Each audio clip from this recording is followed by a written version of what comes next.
name is Hope and welcome back to my channel. I like musicals, they're a big part of my life, and today we're going to be talking about the 2023 Olivier nominations. Now, if you don't know what the Oliviers are, I'll be very surprised. But for those of you that don't, the Oliviers are basically the English equivalent of the Tonys. It's a big English theatre award ceremony, like the Oscars or the Grammys, but for musical theatre and for theatre in general. And so I'm going to be talking about what got nominated and all the things that I was kind of surprised about and what I'm happy / not happy about in regards to the nominations. So I think without further ado, let's get into it. But always feel free to comment down below, what do you want? What do you want to win at the Oliviers? And also, if something could be nominated, what would you have chosen? But yeah, let's get into it. But before I get into this video, remember that you can like, subscribe and turn on notifications so you can get notified every time I upload, which is particularly every Sunday, but sometimes extra days in the week as well. Apparently over 90% of my viewership is not actually subscribed, so what are you doing? Subscribe right now.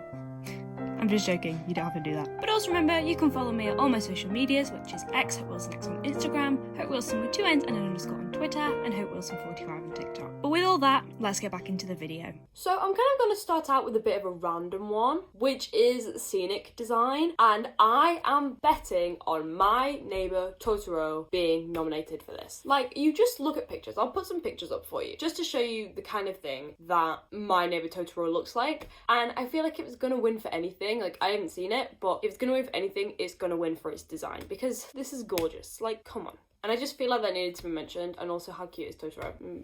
Studio Ghibli, you make cute things, what can I say? Anyway, also, Jack the Beanstalk, the pantomime, the one over Christmas where Rob Madge was dressed as a cow, and got nominated for a lot more awards than I anticipated it to. It got nominated, I think, for about 4 awards, and for a pantomime, that is genuinely shocking. Like, pantomimes usually barely even score 1 nomination, never mind like 4 nominations. So either this pantomime was very good, or it just very much appealed to the Olivier committee, as that was truly a shock for me. Speaking of Rob Madge being in the panto, they also had their show, My Sons Are Queer, nominated for an Olivier. I am honestly so happy for Rob. From seeing them like begin on TikTok and really growing their audience and like growing their career from there. I'm not saying that they weren't successful before that, but it really skyrocketed their career. It was just so lovely to see that trajectory for them and see their show, which has had so many phenomenal reviews, be nominated and have a chance to be nominated for that award. And honestly, it's just, I think, a really fulfilling experience for them and for me.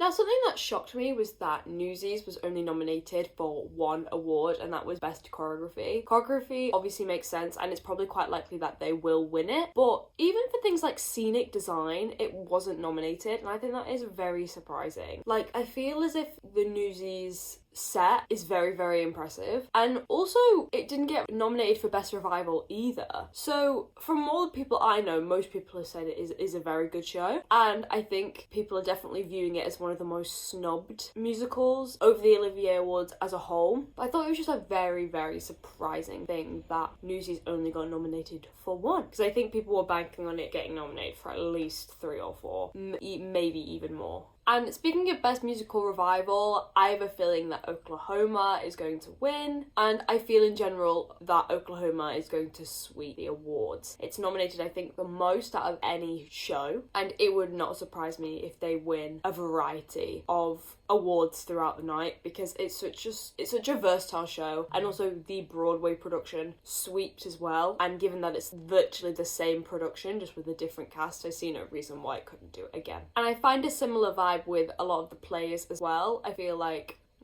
that's not true.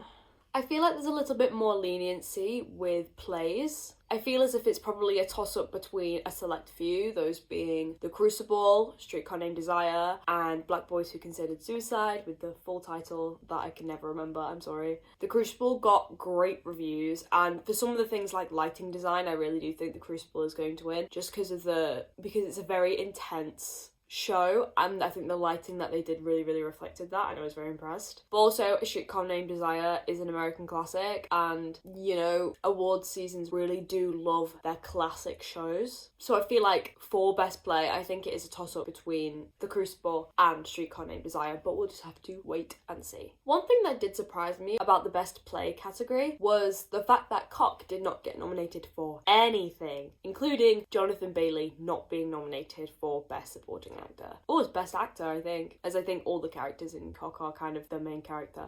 But for a show that was so wildly raved about when it was on, with, you know, Jonathan and Taron, like, this was a stacked cast, and this show sold out every night. Very, very popular show. And for it to not get nominated, which I think was extremely surprising. When I read the list at first, I didn't even clock that it hadn't got nominated, because in my head it was part of last year's season, but it wasn't, and it just didn't get nominated, and that really, really shocked me. Legally Blonde at the Open Region Air Theatre, that's close enough. Those words definitely weren't in the right order, but close enough. Also didn't get nominated for anything. And again, another show which I think was extremely popular with its audiences, for it not to get nominated was quite surprising. And I think in general, this Olivier season has been very much not what people expected. Shows that people didn't expect to get nominated have been nominated. Shows that people did expect to get nominated didn't get nominated. So it's just a really mishmash of a season, which I think makes it quite hard to call. For the Best Leading Actress category, I definitely think it's a toss-up between Beverly Knight from Sylvia and Marisha Wallace in Oklahoma. A lot of people are banking on Marisha Wallace winning,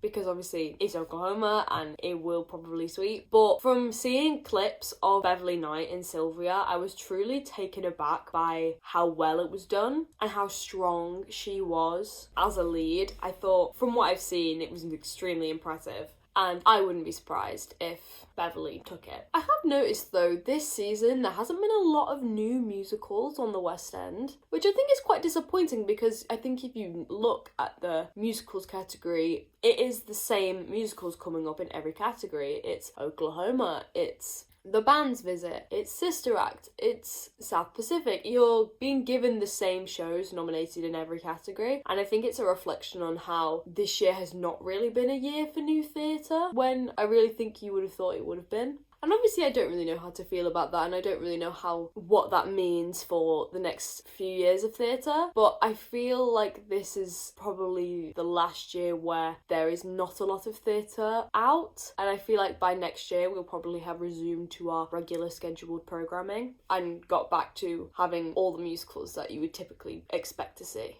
And just a couple of short things. Andrew Rannells has been nominated for The Eyes of Tammy Faye, and I see no reason why he wouldn't win. Andrew Rannells was phenomenal, and it's just another award to add to his list. I would say the same for Jodie Comer and how she has been nominated for Prima Facie. Am I surprised? Absolutely freaking not. I think Best Actor in a Play is going to be the hardest category to call, because we are literally stacked for actors. We have Tom Hollander, Paul Mescal, Rafe Spall, David Tennant, and Giles Terera. So lots of men who are very versed in theatre, very experienced, and also very well known. And in my opinion, I do think that for Best Musical, Oklahoma is going to win. I feel like out of the four, being My Fair Lady, Oklahoma, Sister Act, and South Pacific, Oklahoma definitely has the best shot of winning. I know that South Pacific did get very good reviews, but given the stature that Oklahoma has, having hardly opened, I would not be surprised if it sweeps the entire categories across the board. But what do you think? Do you agree with me? Do you disagree? Are there things that you thought were going to be nominated or you wanted to be nominated that weren't, or the other way around? What are you hoping to win? Anyone in particular? Please let me know down below in the comments. But I think that's all I have to say. So thank you so much for watching this video. You can like it if you liked it.